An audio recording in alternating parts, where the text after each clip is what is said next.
Salam kongko seni Kampung Semar ini. Sekarang kita bersama Mas Joko Kisworo ya di Ancol. Ini kita akan bincang-bincang tentang persiapan untuk pameran lukisan, suatu penghormatan, suatu apresiasi dan memberikan ruang interpretasi untuk Pak Nazar. Memang kita bukan memamerkan karya-karya Pak Nazar atau kita mau mengkurasi, bukan.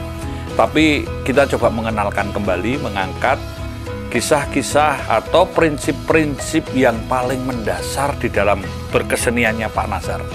Nah, Pak Nazar sendiri ini mempunyai pengalaman, punya suatu karya, punya suatu prinsip yang layak kita angkat dan kita sharing kembali. Karena beliau benar-benar mendalami sebagai seorang seniman yang bukan sekedar hanya menggores, bukan sekedar ngecat, tapi beliau bisa menangkap jiwanya. Ini yang paling mendalam dan paling mendasar, dan itulah keutamaan atau keunggulan Pak Nazar yang dijalani dan didalami serta dijiwai atas konteks dan konsep dari objek-objek yang dilukis. Beliau juga melukis tentang masalah penderitaan, masalah kerakyatan, kemasyarakatan, lingkungan sosial, apa saja, tapi beliau ingin menangkap pada dimensi ketiganya. Ini kita bicara juga dengan Mas Joko ya. Mas Joko ini sebagai pelukis abstrak, kita mungkin akan kontekkan apa yang perlu kita persiapkan dan kita sampaikan kepada publik yang berkaitan dengan pameran Pak Nazar nanti pada tanggal 20 Februari nanti. Monggo, Mas Joko. Baik, terima kasih. Jadi memang Pak Nazar itu berkiprah seni di Jakarta itu benar-benar unik, dan saya sendiri sebenarnya belum pernah jumpa dengan Pak Nazar ya.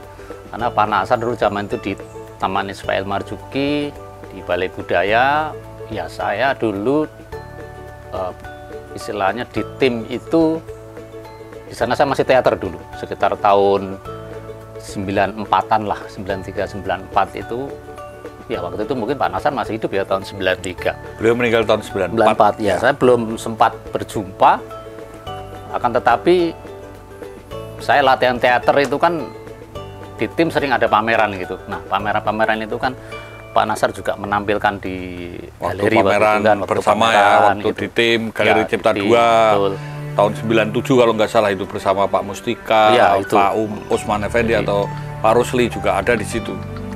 Jadi nah, apa yang disampaikan Mas Joko untuk melihat situasi dan kondisi atau cerita orang-orang di tim tentang Pak Nazar itu? Ya, jadi memang Pak Nazar itu agak outsider kalau di seni, katakanlah seperti itu ya, dimana Pak Nazar ini selalu melukisnya tidak hanya melukis memindahkan apa yang dilihat atau objek yang dilihat, tetapi Pak Nazar ini ketika melukis adalah sebuah pelepasan kejiwaan Pak Nazar untuk mengambil sebuah objek. Jadi objek yang ditangkap Pak Nazar itu tidak hanya menirukan apa yang dilihat dimasukkan ke dalam kanvas.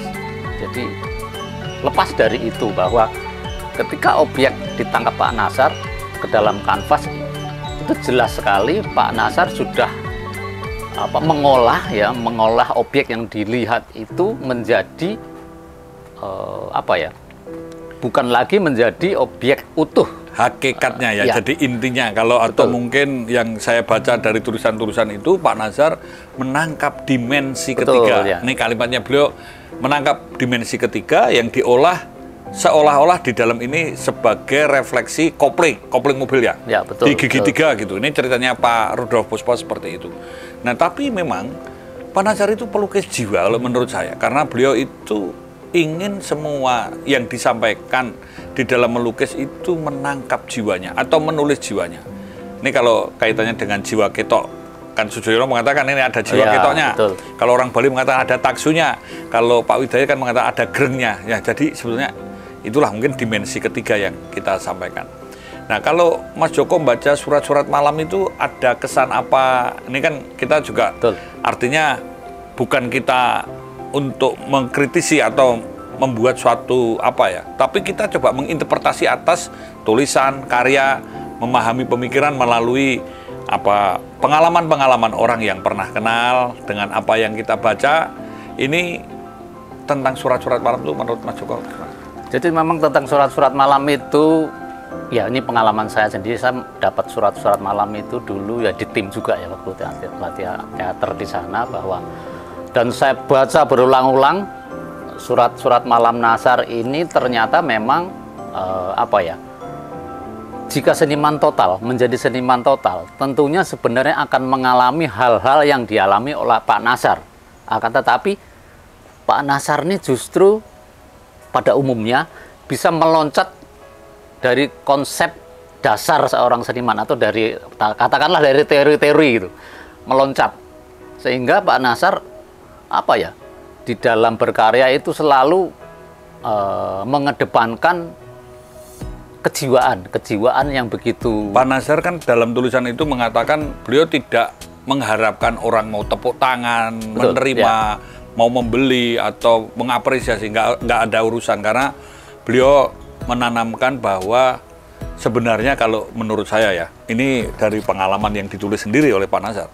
Ini dari pertanyaannya Chairil Anwar. Chairil Anwar mengatakan, Sar, kamu tuh cukup tekun, rajin untuk melukis, menggambar terus-menerus tentang penderitaan, kamu cukup peka. Tapi pertanyaan saya adalah, apakah kamu mendalami dan menjiwai atas jiwa penderitaan itu? Nah, itu mungkin yang perlu kita juga ceritakan. Saya juga mungkin ini kita nanti bisa sharing pengetahuan atau kita bisa melihat sesuatu hal yang berkaitan dengan masalah jiwa penderitaan itu. Bahkan mungkin Pak Nasar sendiri pernah berhenti melukis dan dia kembali menghayati penderitaan itu dari yang dibaca atau yang dialami atau pertanyaan dari Chairil Anwar, sehingga beliau juga berani memasrahkan hidupnya untuk melukis. Dia nggak peduli, karena menurut beliau itu berkesenian bukan untuk cari makan. Berkesenian, cari makan itu hal yang berbeda. Perkara ada yang laku, ada yang orang suka, itu lain soal. Nah, dari situ ada beberapa hal tadi yang Mas Joko bilang, akan ada totalitas. Nah, totalitas ini kan Pak Nasar mengatakan, kalau kamu mau totalitas ya jangan setengah-setengah. Artinya beliau kan mengatakan, melukis ya dialog dulu, jangan langsung berat-berat. Ya, betul. Isi otaknya, isi kepalanya dulu, isi belajar. Pak Nasar itu kan pembelajar ya. Jadi beliau juga ingin sharing kepada teman-temannya, bahkan beliau kan seorang guru juga, tetapi tidak ingin mendominasi dan dominan di situ, tetapi menstimuli, ngancani, nyuntuni, bahkan tadi katakan kalau Mas Joko melompat dengan 3 non ini kan suatu bentuk perlawanan atas belenggu-belenggu daripada melukis itu sendiri. Nah, ini sekarang Mas Joko ceritakan pengalamannya ketika membaca ini, ada refleksi apa kaitannya dengan melukisnya Mas Joko itu? Yang jelas dari surat-surat malam aja yang saya baca, di luar literasi Pak Nasar yang lain, dari surat malam aja, dari karya-karya yang saya ciptakan ini benar-benar menjadi api, menjadi semangat. Dan semangat itu tidak hanya sekedar semangat ya, tapi semangat itu saya seperti tertular ya, dimana saya mengolah kejiwaan saya. Jadi apa ya? Jadi semuanya itu serba proses belajar ketika kita berkarya, ketika menghadapi kanvas. Ya mungkin Nasar ini apa, teori-teori yang titik 3 non itu sebenarnya kan yang tadi dikatakan memang tidak mau terbelenggu oleh teori-teori yang sudah akademik. Ya memang kan kadang-kadang orang kan takut teknik, takut estetiknya, takut konsepnya begitu ya. Tapi Pak Nasar sebetulnya kalau menurut saya justru Pak Nasar itu melepaskan, tapi beliau mengungkapkan dengan cara dan gaya yang berbeda. Karena kalau kita jangan menangkap, wah karena nggak mikir terus ngawur. Ternyata Pak Nasar tidak ngawur. Gaya yang berbeda itu Pak Nasar juga tidak menyadari itu. Tidak menyadari itu. Dan beliau ini ketika saya diskusi dengan Pak Rudolf Puspo mengatakan begini, coba rasakan apa yang dari bun-bun sampai telapak kakimu. Sehingga itu yang diajarkan Pak Rudolf. Waktu itu Pak Rudolf mengatakan, Pak, kalau pelukis bisa mengungkapkan dengan warna, tapi kalau saya orang teater dengan apa? Pak Nasar nggak jawab loh itu, ya cari sendiri. Coba bayangkan, tapi Pak Rudolf merasakan, kalau melukis dengan garis, dengan warna, mungkin kalau ini dengan gerak dan kata-kata. Jadi artinya yang dikatakan oleh Pak Nasar itu sebenarnya prinsip-prinsip yang mendasar dan berlaku umum. Itu konseptual yang abstraksi, artinya berpikir menyentuh pada dimensi berbeda. Karena juga Pak Rudolf juga cerita waktu itu, dia dilukis itu wajahnya tapi kayak cacing-cacing gitu ya. Ini jiwamu seperti ini. Oret-oretan. Nah, ini kan artinya memahami makna di balik gejala fakta. Mas Joko, sekarang kalau kita ini kan sudah bincang-bincang, sudah diskusi nih. Kita kan bahas Pak Nazar ini boleh dibilang rodomak bedunduk gitu ya, artinya ngebut-ngebut. Mas Joko bilang ngantri, ora iso ngantri. Karena semua itu seperti ngejar. Nah, kita kemarin sudah diskusi sama Pak Aisul dengan teman-teman yang lain, dengan Mas Yuli juga. Kita nanti sepakat untuk memberi ruang, apresiasi, interpretasi, semacam tribute to Nazar, artinya para seniman berkarya, melukis dan menulis untuk Pak Nazar. Nah, walaupun nanti ada beberapa contoh tentang Pak Nazar sendiri atau karya-karya Pak Nazar sebagian yang ada. Kalau pikiran Mas Joko ini kira-kira ada suatu pendapat atau mungkin pesan-pesan atau apalah tentang Pak Nazar dengan gaya atau model apresiasi dan interpretasi tadi. Apresiasi dan interpretasi jelas ya, karena kebetulan nih ketika saya melukis itu sekarang sampai pada katakanlah dunia abstraksi, dunia yang tidak ada non representasional, tidak ada bentuk karya-karya saya. Jadi non figur. Nah, jujur saya juga sebenarnya belajar dari Pak Nazar, dari literasi yang sudah saya baca, di mana kejiwaan Pak Nazar ketika yang tadi saya sudah ceritakan itu ya, itu benar-benar dari surat-surat malamnya itu seperti masuk ke jiwa saya, bahwa saya harus berbuat apa.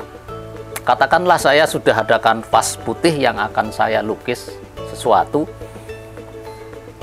Kalau pengalaman di surat-surat malam ini Pak Nazar kan mengisi secara interpretasi, secara ekspresi, objek akan ditangkap lalu ditumpahkan ke kanvas secara kejiwaan gitu. Sebenarnya banyak kesamaan ketika kita mengabstraksikan objek gitu. Kita tuh nggak mikir teori. Ketika kita mikir teori itu terbelenggu, bubar semua kita, malah nggak jadi karena terganggu ya. Jadi memang terkesan abstrak ini ya seperti ketidaksengajaan, ya melepas jiwa dan seperti tidak sengaja, akan tetapi ketidaksengajaan itu ya si senimannya lah, ya saya sendiri yang bisa membatasi itu atau mengontrol supaya nggak kebablasan. Sebenarnya bukan nggak kebablasan ya, karena kita atau malah jiwa itu kan luas, Pak. Kan melepas jiwa kok beladang hilang. Nah, itu tinggal jiwa itu kan luas. Ketika ada kanvas seperti kita memframing, jadi ada jadi batasan. Artinya tetap ada bentuk atau model juga dalam bentuk abstraksi yang tidak bisa dituangkan dalam kata atau kalimat. Betul. Karena ini kan suatu pelepasan atau katarsis gitu ya. Nah, kita sekarang memang mempersiapkan hal itu. Nantinya kita akan juga menulis. Saya memberikan kebebasan menulis dengan apa saja karena menurut saya kita sekarang juga perlu membahasnya, karena dengan membahas ini mendialogkan, karena seni ini dialog antara jiwa dan indera. Karena Pak Nazar juga mengatakan berpameran itu bukan untuk menjadikan pasar atau jualan, tapi ini mendialogkan dengan publik. Dan beliau mengatakan bahwa beliau tidak peduli, mungkin beliau punya keyakinan di antara sebanyak orang masih ada yang satu frekuensi, sehingga ada yang membahas membicarakan. Nah, ini kan kita coba dengan rekan-rekan dan teman-teman tim kelompok Kampung Semar yang coba mengangkat kembali, bekerja sama dengan Balai Budaya untuk membuat semacam penghargaan, penghormatan, dan mungkin juga ada catatan-catatan tentang Pak Nazar. Karena mungkin sudah satu lagi Pak, Pak Nazar ini. Jadi kita kan akan mengadakan pameran Pak Nazar di Balai Budaya. Nanti kita rekanan kita kan menulis dan menampilkan karya. Ini sangat menarik, di mana Pak Nazar itu sebenarnya kenapa kok menulis surat-surat malam gitu? Karena ketika menulis itu jiwa Pak Nazar kan penuh. Ketika ditumpahkan ke dalam kanvas itu benar-benar kanvas tidak mampu menampung gagasan yang sudah terendap. Akhirnya apa? Akhirnya di sana ya terpilahlah akhirnya Pak Nazar menuliskan. Jadi seperti sisa-sisa ekspresi lah gitu. Atau ada hal-hal yang boleh dikatakan pikiran atau hasratnya atau passionnya Pak Nazar sendiri. Karena kan Pak Nazar itu sebetulnya juga mendalami dari Van Gogh. Betul ya. Nah, Pak Nazar sebetulnya iri sama Van Gogh itu waktu itu ceritakan. Karena Pak Van Gogh punya Theo, punya teman curhat. Betul. Nah, Pak Nazar tidak punya siapa-siapa, maka ditulis kepada kawanku yang tak ku kenal. Jadi beliau menulis siapa aja terserah. Yang membaca bodoh amat kan begitu beliau. Dan kita juga mengharapkan nanti di dalam pameran ini terus kita ada suatu bincang-bincang, karena kan kita membincang Pak Nazar ini cukup lama, kalau nggak salah terakhir 2004 atau 2005 ya, jadi sudah lebih 10 tahun.